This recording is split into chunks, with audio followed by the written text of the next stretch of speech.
Okay, so Rabbi Menken, the managing director for Coalition for Jewish Values, is here to talk more about this. Rabbi, thank you for being here and having this important conversation. Thank you for having me. You know, Shereen's death is a tragedy in itself, but this propaganda is nothing new for Jews. And the fact that mainstream media is not doing their homework and spreading more Jew hate, this is horrible. Especially, I want to look over here when you see headlines like the Washington Post saying Israeli police beat pallbearers at journalist funeral. This is sadly typical. I mean, it is, as you said earlier, that the only reason why the police were involved is because there were rock throwers at the funeral. And of course, like the Hamas missiles fired from Gaza, a lot of those projectiles fall short. So it's not just a matter of them pelting the Israeli police. They were actually hitting other actual mourners. And this group of marchers were trying to take the casket with them instead of putting the casket in the hearse as the family had requested. Eventually, she was brought to burial in the hearse exactly as the family had requested, only because the Israeli police intervened. Well, and her brother apparently stood up and said, enough already. The family knew this was going to happen. I mean, Israel is the only country in the Middle East with a free press. Why would Israel deliberately kill a journalist knowing full well that they would be slammed? She was wearing a vest that said press. I mean, what is the reason? And the PA, they don't want to agree to a mutual autopsy to see who fired the bullet, but the demonization of Israel is in full effect per usual. They don't want to yield the bullet because this way the lies and the slander get to go further. Al Jazeera, from the first second, said Israeli forces shot her dead. Israeli forces killed her. Israeli forces shot her in the head, as if it was some sort of deliberate action, when we know that Israel takes extreme precautions to try to avoid civilian casualties. Meanwhile, the terrorists know that if they hit someone, as they did here, the forces of evil are going to blame Israel. It's always going to be pile on the Jews. And that only, of course, makes the violence worse because the Arab terrorists know that if they manage to hit an Israeli, well, great, that's what they wanted to do. And if they hit one of their own, well, guess what? We'll blame Israel. And the entire international media will go along with the nonsense instead of doing an investigation. Oh, yeah, they're jumping on board. Why do you think it has become acceptable for media sources to jump on anti-Israel propaganda? I mean, let's face it, these were extremists, we said this, who used her unfortunate death, her funeral, to promote anti-Israel propaganda. Well, when has it not? I mean, here the lying is really pretty open if you look a little bit behind the headlines. First of all, the Palestinian Authority is not yielding the bullet. Well, why is that? If you're a neutral person, and ballistics experts have already pointed this out, the terrorists often use bullets of a different caliber than the one that the Israelis use. If that bullet were the same caliber used by the IDF, you can bet the Palestinian Authority would be handing it over. It's about the two calibers about 40%, one larger than the other. So it's kind of obvious, and it's obvious from the wound that this obviously the wound here was not of the right caliber to be done by the IDF. Otherwise, the Palestinian Authority would be sharing that information.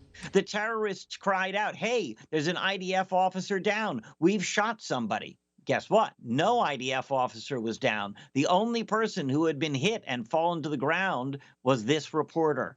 Who do you think the Palestinian terrorists were crying they shot? I saw that video circulating on social media, but I've yet to see it air anywhere else. I have noticed that accounts amplifying the truth on Instagram, they're being shadow banned. Meanwhile, you have Mohammed Hadid, the father of supermodels Bella and Gigi, he continues to spread anti-Semitism.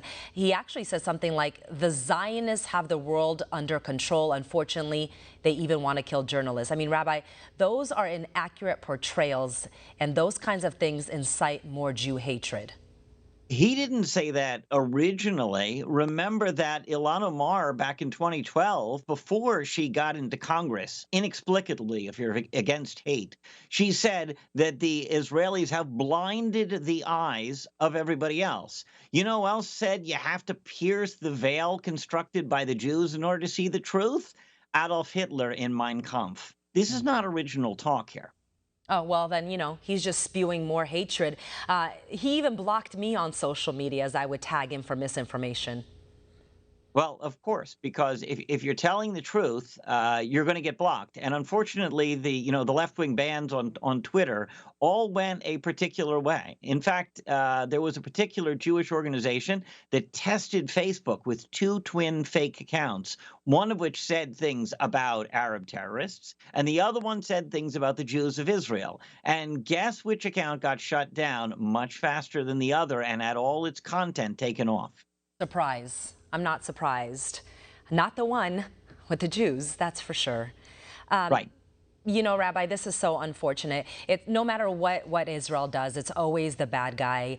Even when Israel defends itself, it's the bad guy. And you clearly have to see that the Palestinians in the Palestinian Authority are the ones who lose the most. First of all, Mahmoud Abbas is now in the 15th year of his 4-year term.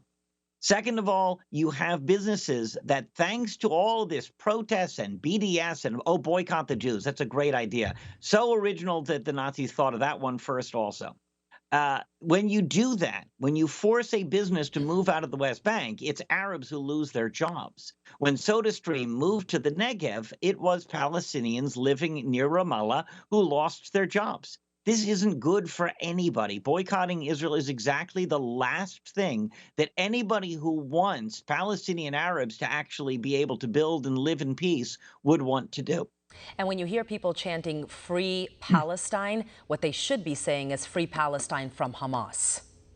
This is the only free country in the Middle East, Absolutely. Israel. I mean, if you look at press freedom and political freedom and everything, there's Arabs in this government. But yeah, you've only got one ethnically diverse government in the entire Middle East, and that's the country they're calling apartheid. You know you're listening to bigotry. It's actually not hard. It's horrible. But Rabbi, I do want to thank you for coming on and having this conversation. It was, it's important for me to bring it to our viewers and really explain what's going on, because there's so much disinformation and people are like, what's happening? And it really made the Israeli forces look horrible when you see them like kicking mourners, not realizing that those are terrorists that they're dealing with. Yeah, the one, the mourner underneath the casket was the one who'd been throwing rocks. He's not actually a mourner at all. He was trying to harm people. Yeah, they tried to seize the moment, the funeral there, and spread Israel hate as always. Rabbi, thank you so much. Thank you for having me.